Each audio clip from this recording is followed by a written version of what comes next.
bids are in, the gavel is dropped. Ladies and gentlemen, here at Wine Bid, we are finally hammered. That's right. This is Wine Bid's podcast, taking all things wine value, wine auctions, wine retail, and just wine. And of course, with you as always, I am Jeff McGurn on our Wine Bid marketing team. With me is Paul Walker, what shall I say this week, Paul? You couldn't even come up with something today. The pundit of Pinot.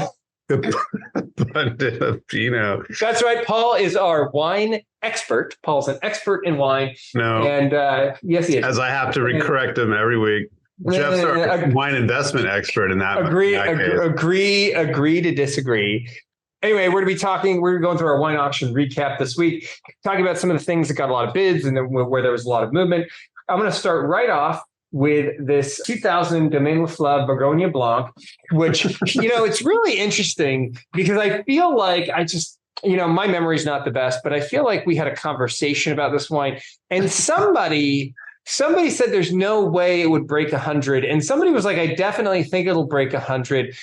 Who was it, Paul, that said it wasn't going to break 100? There's just no possible way. I don't think I said there was no possible way. I said I didn't think it would go. I see. So it was you. It was you. But then when I was thinking about Colin-Moret, starting at 100 for Bourgogne Blanc, I was like, the market's gotten so insane with Burgundy and anything. Domaine Lafleur is going to be expensive. So, but sorry. I was being careful. I want to dig in this a little bit. When you had that thought that, maybe this is popular and it'll go above 100. Was that after you had already realized that I was correct and it did go up above 100? Well, no, because I'm automatically going to assume that you're wrong about anything that happens. So I think it was more that kind of assumption that proved I was going to be incorrect. But not that it's about who's right or wrong is, but objectively speaking, who is right in this instance? Neither of us was right, actually. It was me, I think, is the right answer. Look, I'm not going to say I told you so, because that would be petty, and that's not who I am. I'm going to take the high road and not say I told you so. Right. Well, I'm glad I didn't make a bet to, what did I say last time? I would have a whole bottle of Zinfandel. You have to. You lost that bet. So I did, and I don't even remember what the wine was, but I think it was another Bourgogne Blanc of some kind. It was another Bourgogne Blanc. So you're going to drink an entire bottle of Zinfandel, and the agreement was that myself and Tess, or the market person, we get to purchase it. So Tess and I are looking for a nice 9-liter of the cheapest bottle of Zinfandel, and you're going to drink it in one sitting on the podcast. So it was like 30 minutes. But although the podcast may go longer after you're through the first liter of Zinfandel. So anyway, that 2000 Domaine Lafleur Bourgogne Blanc started at 45, 9 bids, took it to 110, which, wow. That's some movement on Lafleur. Lafleur. You always say Lafleur. I said Lafleur. I corrected myself. Drives me crazy. 1983, Joseph Drouhin, Bonne Grève. That one started at 35. Yeah, I'm a little surprised. That's expensive. I mean, it's an old bottle. It's got a lot of, it's 4 years old, but that's interesting. I was curious to see that among the list of things that got a lot of bids, but it is pretty rare. That's not something you're going to be able to easily replace. And $86 too for like a 40-year-old Burgundy is not a crazy price. So let's continue on with Burgundy, because I feel like this week was a week of action for Burgundy. Yeah. 2000 Emmanuel Roger Vosne Romanée Mag. Started at 328 bids, took it to 901. Yeah. That is a lot of movement for that bottle.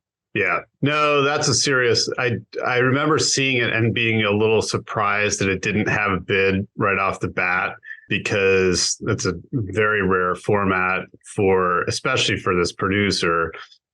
Don't see many Rouge Magnums. And while it may be appellation Vosne Romanée Pinot Noir, it's not, any of the Premier Crus or Grand Crus. It's still extremely tasty stuff. And the rarity factor just pushed it up. And it looks like, too, just looking at the history, it's a bunch of different bidders there. So a lot of people were very interested. It wasn't just some bidding war between, two different people, but yeah, that's a beautiful wine. Another one that I thought was interesting, and I know you were following, was the 1935 Inglenook Zinfandel, which, by the way, I don't know if you placed a bid on this. I thought you might because it is a birth year for you. But like the 8 bids took it from 205 to 240. We had 3 bottles. I didn't see this. I didn't see this last week. If we missed it, I think. Well, did we have a recap of California? I don't know. I thought you had an alert on all your birth year wines. No, but I was going to say, like, going through the new lots in auction last week, I don't remember seeing this one, but that's a very cool bottle, actually. And I was just looking at the label just now because the old Inglenook labels are, colorful and kind of interesting descriptions on the front of them. Gives you a little, preface as to what you're going to experience. But yeah, very cool. I mean, was Gustav Niebaum there during? I mean, I think he was probably long. I mean, his initials are on the label. That's the old Niebaum. Oh, you know labeling. What? Yeah. Let's see. Niebaum died in 1908, and the winery was shut down during Prohibition. And I'm just saying this off of memory. I'm not reading this.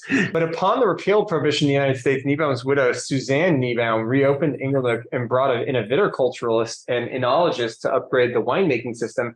So this would have been at that time. So this would have been when she had brought somebody in, a viticulturalist, to upgrade the winemaking system. But before Niebaum's great nephew, John Daniel Jr., took over the operations in 1939. Again, right. I could be wrong. This is just from memory. Okay, so let's move on here. We had this 2018 Francois Mikulski Merceau Les Goûters d'Or. This one, 27 trackers, 4 of them, 7 bids from 95 to just below 150 to about 140 a bottle. Yeah, so, not surprising there. We did mention these Mikulski wines, or I did, because they're quite hard to find, not too much in the way of retail and pretty allocated. So that is quite a bit, actually. I wasn't expecting him to go for that much, but hey, I'm consistently proven wrong on where these things are, especially considering I'm not an expert.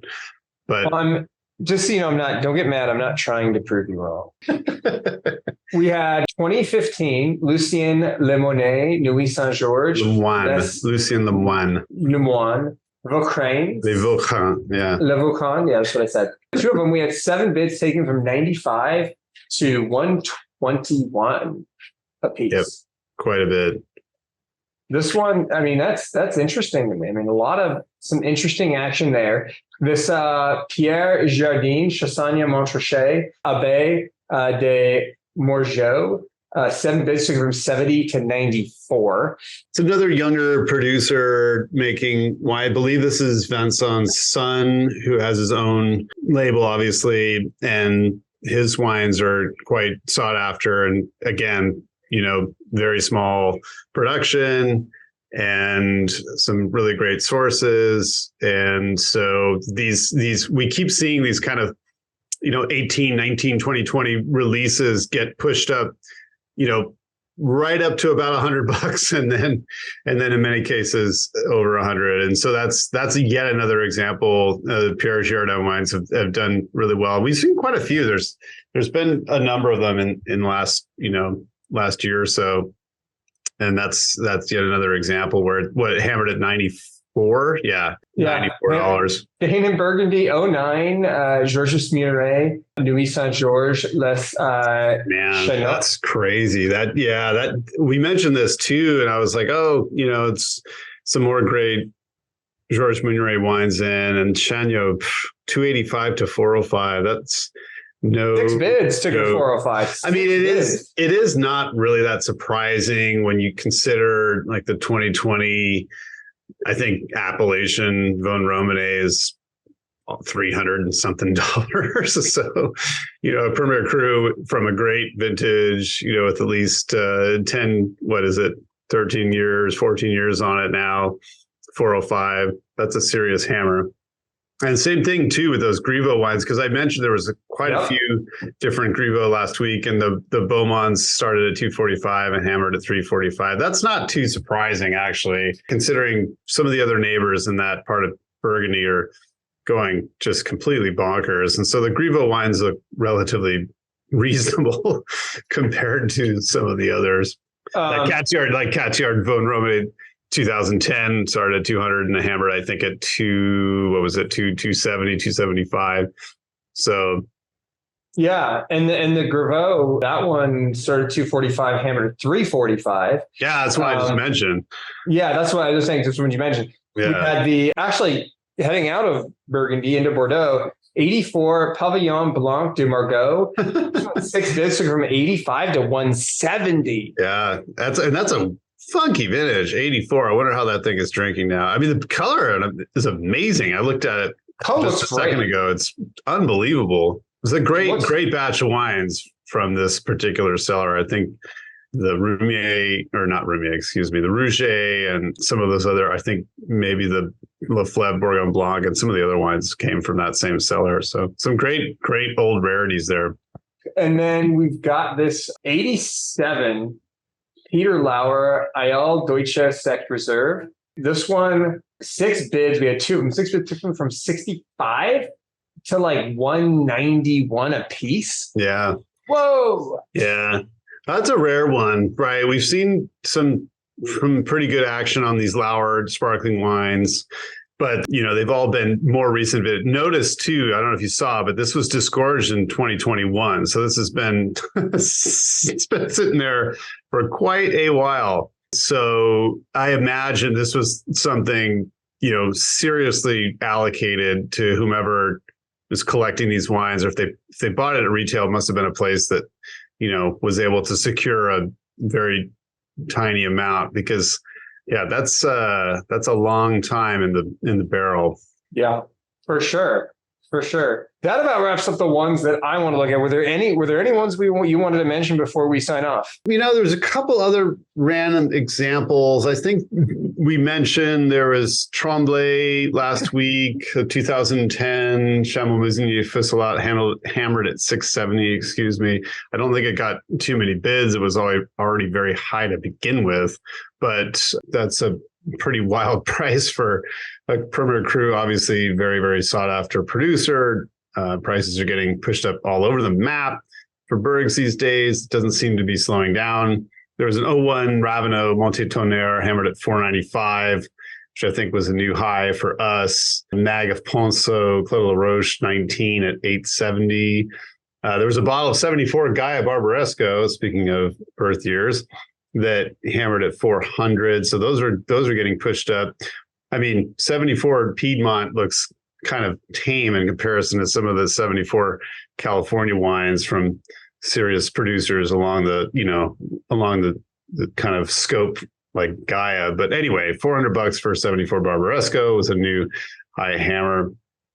And then there was a bottle of 11 Colin-Moret. We mentioned Colin-Moret Bourgogne being over $100. There's a bottle of 11 Colin-Moret Batard Montrachet that hammered at 760. So that was another high number for us on those wines. So I think that was it. Well, and with that, ladies and gentlemen, that concludes our auction recap for this week. This is Jeff McGurn and Paul Walker wishing you happy 4th of July, happy bidding, and cheers. Happy bidding. Don't miss those Movias.